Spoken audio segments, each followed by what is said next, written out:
Bienvenidos a esta casa que está ubicada en la calle 238 de La Cañada. Cuenta con 500 metros cuadrados de parcela, de los cuales 240 son de vivienda. Es planta sótano, donde está el garaje, con capacidad para 2 coches y con posibilidad de ampliar 2 estancias que están ya divididas. Esta es la planta baja, que tiene lo que es el salón comedor, la cocina y la salida al el patio trasero. Y en la parte superior se encuentran las habitaciones.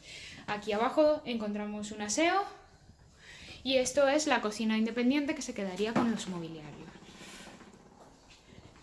En la parte trasera tenemos un pequeño porche y todo lo demás sería jardín.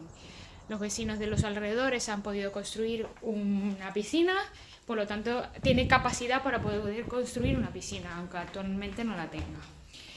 En la planta superior encontraremos las habitaciones, son todas dobles, aunque una de ellas es un poco más pequeña. Todas con armarios empotrados.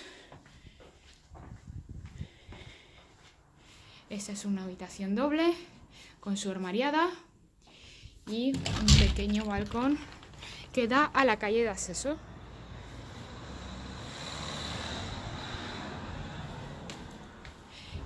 Y es una habitación en suite con su baño completo con bañera.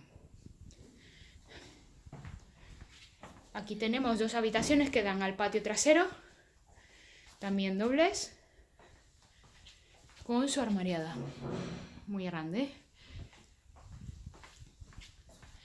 Esta es la otra habitación,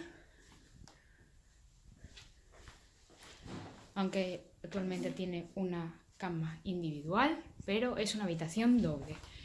Y por último, el baño